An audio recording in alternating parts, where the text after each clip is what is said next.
Halo sahabat Golagung TV. Sekarang saya mau bercerita tentang proses kreatif novel terbaru saya. Judulnya Lelaki di Tanah Perawan. Sudah saya tulis dari tanggal 20 Maret. Sekarang ini tanggal 3 Mei 2020. Berarti sudah 1,5 bulan. Ini rumah saya, rumah dunia. Ini rumah saya. Kita masuk ya. Tuh anak saya tuh Sarah tuh. Lagi nyiapin buat buka puasa. Nah, ini dia. Penting sekali penulis mendapat dukungan dari lingkungan. Ini rumah saya, alhamdulillah nih 1000 meter. Ini awal rumah dunia di sini. Kemudian rumah dunia berhasil kita bebaskan, pindah 3000 meter persegi di depan di jalan. Nah, ini dibelah dua sama saya, 500 meter rumah pribadi, 500 meter untuk kegiatan internal dengan relawan. Nah, ini kita lihat ya, Rud nih. Rud ini kameramennya tuh. Itu panggung. Saya buat panggung karena memang ada puisi Tias, di dalamnya ada panggung. Nah, ini awal-awalnya nih. Ini dulu disebutnya Gong Library. Sekarang dipakai tidur oleh Jody yang mengelola Rumah Dunia Ed Store, Instagramnya ya. Dan dia dengan Rudy juga mengelola akun YouTube Rumah Dunia TV dan Golagung TV. Nah, ini buku-bukunya ada yang koleksi pribadi, ada sumbangan-sumbangan. Ini novel-novel tua saya nih, yang saya bilang tadi perlu dukungan, perlu esbak. Ini semua ada novel-novel Gone with the Wind, ya, novel-novel sastra Pujangga Baru ada semua di sini. Oke, Ruth cari yang lain, Ruth. Kita keluar.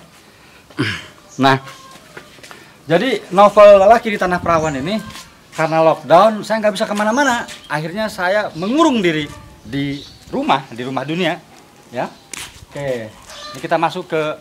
Nah, ini lihat tuh karya-karya dari relawan Rumah Dunia. Nih, ya. Jadi ini salah satu cara menstimulus, memotivasi. Jadi bahasanya saling memotivasi ya. Oke, kita masuk ke areal 500 meter berikutnya.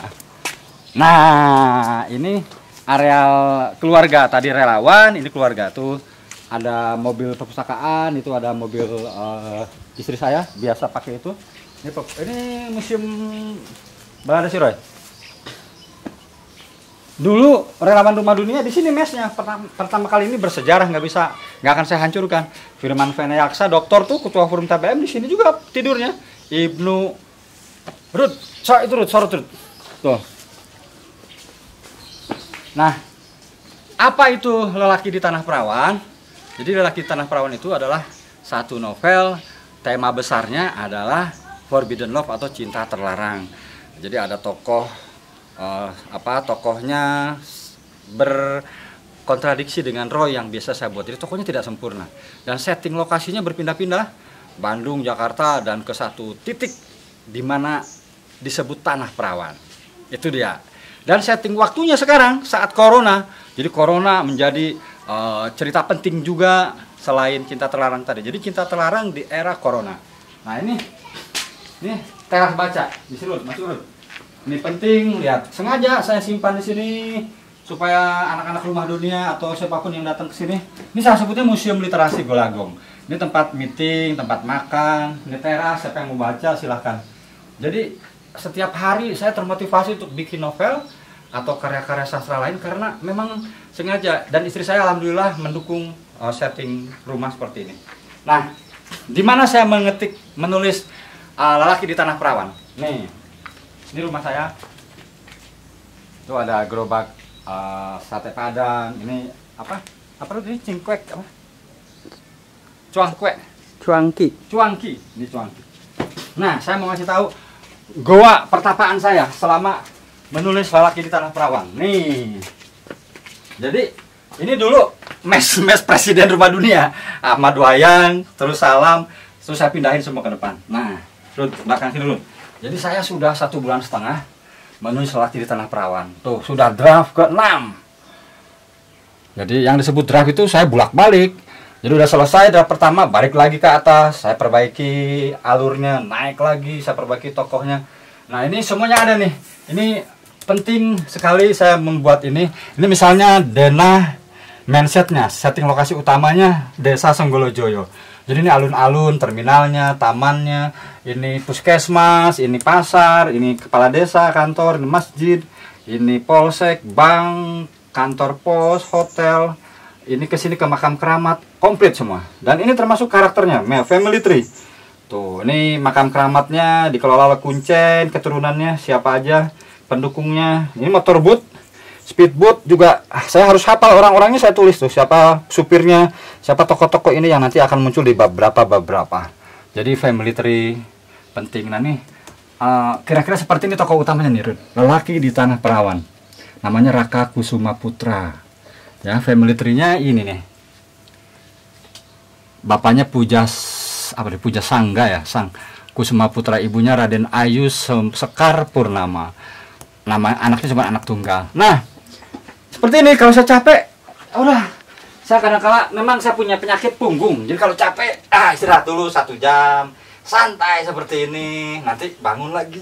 Nah, saya mau ngasih tahu ruang perpustakaan saya, tempat referensi, karena buku novel terbaru saya ini memang referensinya harus banyak. Kita ke ruang kerja saya, Rud, ya, perpustakaan. Kalau ini tempat saya mengetiknya, mengolahnya di ruang perpustakaan. Ini dia.